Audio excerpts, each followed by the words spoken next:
Journal du 24 janvier 2012. En manchette aujourd'hui, le ministre Serge Simard discute de la loi 14 sur les mines au cercle de presse et le spectacle aérien de Bagotville de 2013 sera gratuit. Le projet de loi 14 sur l'industrie minière aidera à la création d'emplois dans la région selon le ministre délégué aux ressources naturelles et à la faune, Serge Simard. Mélissa Savoie-Soulière, de quelle façon cette loi arrivera à créer de l'emploi? En fait, le ministre et ancien président de la Conférence régionale des élus compte par ce projet qui pourrait être adopté au cours des prochaines semaines, stimuler les projets de recherche et d'exploration dans la région et donc par le fait même apporter des postes pour des gens plus qualifiés au Saguenay-Lac-Saint-Jean. Il veut aussi créer des richesses dans son milieu, dans sa région, dans son Saguenay-Lac-Saint-Jean, c'est ce qu'il disait ce matin, et il veut aussi miser sur sa région pour faire progresser son milieu. Et via la loi 14 et via le plan Nord qui crée déjà beaucoup d'attentes dans la région. Je vous invite à écouter ses commentaires sur le plan Nord et la loi 14. On en parle beaucoup du plan Nord, mais le projet de loi sur les mines est une pierre d'acier, c'est-à-dire un solage important sur du plan Nord. Quels seront les changements apportés à la loi actuelle? Donc, les clans qui sont des concessions minières verront leur superficie diminuer de beaucoup par rapport aux travaux. Donc, on ne pourra plus utiliser les crédits de travaux d'exploration pour renouveler les baux miniers. Ça sera aussi impossible d'utiliser des anciens crédits, donc comme je le dis, et on ne pourra pas les utiliser non plus pour financer des travaux d'exploration.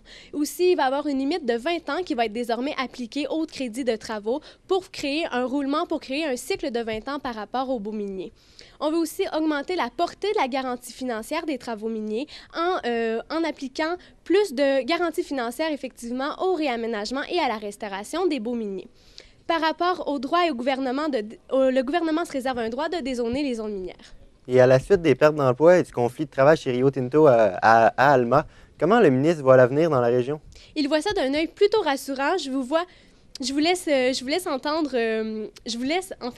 sur ses propos. Il nous disait aujourd'hui que, pour lui, ça lui faisait pas peur puisque le taux de chômage au Québec est le plus bas en région. Donc, c'est ce qu'il me disait aujourd'hui. Merci, Mélissa. Je vous en prie.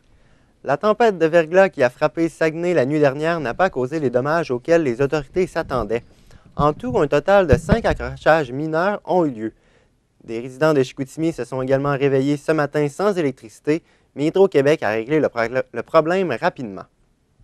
C'est aujourd'hui qu'avait lieu le dévoilement de la programmation de la 28e édition de Saguenay en neige, qui se déroulera du 2 au 12 février.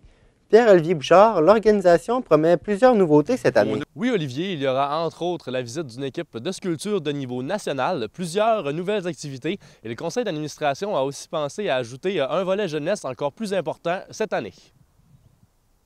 La programmation du Festival de Saguenay en neige est remplie de nouvelles idées pour 2012. Le 3 février, le groupe Les Bébés seront sur la scène du pavillon Niki Toutagan à la suite des feux d'artifice qui donneront le coup d'envoi à cette 28e édition. Ensuite, toutes sortes d'activités seront offertes à jeunes et moins jeunes 10 jours durant. Le conseil d'administration a même adapté plusieurs activités à une clientèle moins âgée, comme le karaoké. Des invités de marque seront aussi présents aux abords de la rivière aux Sables. 3 sculpteurs de niveau national venant tout droit du Nouveau-Brunswick seront sur le site du 2 au 5 février. Dans les nouveautés, c'est certain qu'un incontournable dont nous sommes très fiers, c'est la venue du sculpteur de niveau national Albert Deveau qui nous vient du Nouveau-Brunswick et puis qui sera là pour répondre à toutes les questions du public, mais également pour donner ses trucs de sculpteur d'expérience aux participants. Malgré ces changements, la nature de l'événement sera conservée. Plus de 2000 jeunes viendront visiter et participer au concours de sculpture et profiteront des glissades de glace et des différents jeux gonflables. La traditionnelle visite des joueurs des Saguenayens de Chicoutimi aura aussi lieu le 5 février. Au total, c'est une centaine de bénévoles qui ont mis la main à la pâte et qui continueront de le faire jusqu'à la clôture du festival le 12 février prochain. Pierre-Olivier Bouchard, ATM Nouvelles, à Saguenay. À partir du 6 février, la compagnie Air Expresso offrira le trajet Bagotville-Gatineau et ce 2 fois par semaine. Ce nouveau service vise surtout à répondre aux déplacements des fonctionnaires de la région vers Ottawa. Un vol aller-retour coûtera entre 650 et 1000 $. Toujours à Bagotville, le spectacle aérien international de 2013 sera gratuit. C'est ce qu'a annoncé la directrice générale des fêtes du 175e anniversaire de Saguenay, Lynne Gagnon. Maxime Tremblay, comment l'équipe du 175e a-t-elle réussi cela? Eh bien, Olivier, Mme Gagnon a dépensé 156 000 de son budget pour permettre cette gratuité. Elle espère bien sûr attirer le plus grand nombre de personnes possible. Elle espère battre le précédent record et faire une nouvelle marque de 80 à 100 000 personnes qui seront accueillies durant ces 2 journées du 22 au 23 juin 2013. Date qui a été changée puisque dans les précédentes années, il faisait des dates aux alentours de la mi-juin, mais avec des activités qui vont avoir lieu par rapport aux premiers colons qui sont arrivés au Saguenay. Ils ont déplacé la date aussi pour avoir une température plus chaude. Je laisse Mme Lynne Gagnon expliquer pourquoi elle s'est jointe à l'équipe du spectacle aérien. Bien, pour nous, c'est parce que c'est un événement majeur, ça c'est sûr, de grands rassemblements. Parce qu'il est important aux fêtes du 175e de créer des grands rassemblements pour l'ensemble de la population, de bien promouvoir aussi la région. Des primeurs ont-elles été annoncées lors de la conférence de presse? Oui, les Blues Angels, une équipe d'aviation américaine très connue, vont faire une première prestation à Bagotville. Une équipe de 6 avions, 4 vont faire une prestation ensemble et 2 avions vont faire une prestation en solo. Bien sûr, les snowbirds canadiens seront bien sûr de la partie. Le lieutenant-colonel Louis-Henri Rémillard explique pourquoi il voulait tant cette équipe. Ils ont les appareils similaires aux nôtres, donc les F-18. Donc déjà là, il y a cette ressemblance. Mais aussi, c'est qu'ils font des acrobaties vraiment particulières. Il faut le voir pour le croire, là. Et qui sera le porte-parole de cet événement? L'ancien hockeyeur et maintenant analyste du Canadien à RDS, Marc Denis, bien connu dans la région. Parfait, Maxime. Merci beaucoup. Ça m'a fait plaisir. Et on continue à suivre les fêtes du 175e de Saguenay. L'homme d'affaires almatois Pascal Pilote a donné son appui aux travailleurs en lock-out de l'usine de Rio Tinto Alcan d'Alma. Monsieur Pilote, propriétaire de la Plaza d'Alma et également conseiller municipal, précise qu'il se prononce en tant qu'homme d'affaires seulement. Le conseil de ville d'Alma s'est d'ailleurs réuni à huis clos pour discuter de la situation de l'aluminerie locale. Voilà 24 jours que les travailleurs de la multinationale Rio Tinto Alcan sont en lock-out. Dans une lettre publiée hier soir sur la page Facebook des syndiqués, l'ancien député libéral fédéral dans Chicoutimi-Le-Fjord, André Harvey, leur a donné son appui. Ma collègue Audrey Leblanc s'est entretenue avec lui plus tôt aujourd'hui. Voici l'entrevue qu'elle a réalisée. Bonjour, M. Harvey. Bonjour, Audrey. Tout d'abord, qu'est-ce qui vous a poussé à rompre le silence et à afficher publiquement votre position? Je suis impressionné par la bataille que nos jeunes travailleurs de la région livrent à la multinationale sur des principes qui m'ont toujours préoccupé. C'est-à-dire se placer debout devant une multinationale pour lui dire ce à quoi on s'attend après l'usage de nos ressources hydroélectriques, de nos ressources naturelles. Et je pense que c'est important que le combat que nos jeunes travailleurs font, qu'ils aient l'appui de la région et qu'on exige au minimum un plancher d'emploi, comme ça se fait ailleurs dans le monde. D'ailleurs, c'est un concept qui n'est pas à l'index, ce plancher d'emploi.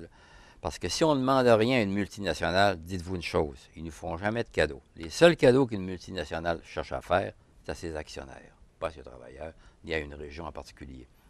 Donc, il faut travailler, appuyer nos travailleurs, et il est évident qu'il faut en profiter aussi. Je pense que le gouvernement du Québec doit en profiter pour mettre sur la table l'obligation que cette compagnie a d'aider notre région à s'orienter vers la transformation de l'aluminium. Ils veulent faire beaucoup de sous-traitance, ils veulent remplacer des travailleurs qui sont là actuellement à long terme par de la sous-traitance, qu'ils nous aident à faire du développement au niveau de nos petites et moyennes entreprises qui veulent œuvrer dans le domaine de la transformation. Moi, j'ai eu le plaisir de participer à la construction d'un centre de recherche relié aux technologies de l'aluminium. Et justement, vous parlez que vous déplorez l'inaction du gouvernement Charest. Selon vous, qu'est-ce qu'il devrait faire et pourquoi ne l'a-t-il pas encore fait? Je n'ai pas déploré l'inaction. J'ai dit que c'était important que le gouvernement profite de ce conflit pour l'élargir davantage et constater que les travailleurs nous ouvrent la voie pour être en mesure d'exiger des choses essentielles pour l'avenir de notre région. Mais pourquoi ne l'a-t-il pas encore fait, selon vous? Moi, je pense que notre région doit revendiquer, notre région, comme le dit si bien Jules Vigneault, vivre debout, se mettre debout, puis dire au gouvernement, nous, comme région, là, on a des milliers de kilowatts qui sont à la disposition des multinationales, particulièrement l'Alcan, et il faut leur demander ce à quoi on doit s'attendre pour l'exploitation de nos ressources naturelles. C'est pas normal qu'au début de l'année, une compagnie reçoit un cadeau de la part d'une région, 500 millions de dollars, et qu'on a de la difficulté à les impliquer dans la création d'emplois via la transformation, et aussi d'accepter un plancher minimum d'emploi. Parlant de ça, justement, est-ce que vous croyez que c'est réaliste de croire que ce problème-là va se régler? C'est réaliste. Faut croire en nos rêves, il faut croire en nos objectifs. Moi, quand j'ai commencé à travailler le dossier de la route du parc, il n'y a pas beaucoup de gens qui y croyaient dans la région. Et dans quelle mesure cela pourrait-il être possible? Avec l'appui du gouvernement du Québec, qui est en mesure d'imposer ses points de vue, je pense que le gouvernement du Québec doit tout mettre en œuvre pour essayer d'avoir de l'information de la part de notre région sur ce qu'on devrait exiger. Est-ce que ça passe par une taxe reliée à l'utilisation de nos ressources naturelles? Le fruit de cette taxe-là pourrait demeurer dans la région, on pourrait s'en servir pour faire des investissements reliés au secteur de l'aluminium. Est-ce que ça passe vers un plancher d'emploi minimum? La compagnie Alcoa, dans une petite ville qui s'appelle Massona, dans l'État de New York, a accepté un plancher minimum d'emploi de 900 jobs, en plus de son implication dans le milieu. Et ce minimum-là, des 900 emplois, va être pour les 30 prochaines années. Je suis persuadé qu'ils vont faire plus. Donc, il faut s'imposer, il faut exiger des choses. On ne leur demande pas charité, parce que ce que ça leur coûte, eux, le courant lui coûte 10 fois moins que celui que ça vous coûte à la maison chez vous. C'est même pas un sou du kilowattheure pour produire des lingots d'aluminium. Donc, moi, j'ai hâte qu'on sente que Rio Tinto Alcan veut vraiment être proactif pour le développement de notre région, à commencer par le support à ses travailleurs. Vous estimez que le conflit dépasse l'opposition entre les partis patronales et syndicales. Jusqu'où? Quelle est l'ampleur de tout ça? De beaucoup, ça dépasse de beaucoup parce que les employés qui sont là actuellement ne se battent pas pour eux-mêmes. Leur sécurité d'emploi est là jusqu'à ce qu'ils prennent leur retraite. Ils se battent pour l'avenir, pour nos jeunes qui plus tard auront à travailler pour une multinationale et on espère à l'intérieur des cadres actuels de la protection de la sécurité d'emploi puis de des salaires qui sont convenables. Ce qu'ils veulent couper, en fait, c'est le taux horaire, c'est le salaire au cours des prochaines décennies et nous, on doit se battre contre ça. Rio Tinto Alcan doit continuer de gérer un bassin d'emploi qui est respectable. Et en plus, il faut que le gouvernement en demande plus. Il faut que le gouvernement leur dise, votre rôle, c'est aussi de nous aider encore davantage à faire de la transformation de l'aluminium. Gardez-vous toujours espoir que la région puisse devenir un important parc industriel de l'aluminium? Bien, moi, je l'espère. Moi, je l'espère et j'espère qu'il y a des intervenants dans le milieu qui vont faire des recherches pour savoir ce qui se passe ailleurs dans le monde. Est-ce que les endroits où on produit de l'aluminium, il y a une symbiose entre les gens, les intervenants locaux du milieu et la création d'emplois via... J'ai hâte que ma région produise, moi, des roues en aluminium, produise des accessoires reliés à tout le secteur, toute l'industrie automobile, l'industrie aéronautique, tous les transports. J'ai hâte de voir ça dans ma région. Je veux que notre région s'appelle la vallée de l'aluminium, mais j'ai hâte que ce soit encore davantage concret. Il se fait des petites choses, mais je veux qu'on accélère ça. Dans les prochains jours, les prochaines semaines, est-ce que vous comptez encore démontrer votre appui pour les travailleurs de la multinationale de quelque autre façon? Bien, pour le moment, moi, j'ai fait ma déclaration d'appui. En fait, je pense que c'est important que je le souligne parce que j'ai travaillé, je pense, assez fort pour ma région. Donc, on dit souvent que le passé est garant de l'avenir. Donc, je suis toujours présent pour intervenir quand il y a lieu. Mais je suis persuadé que, puis je l'espère, que mon message va passer auprès du gouvernement du Québec. Et merci beaucoup, M. Harvey, d'avoir été avec nous. ça m'a fait plaisir, Audrey.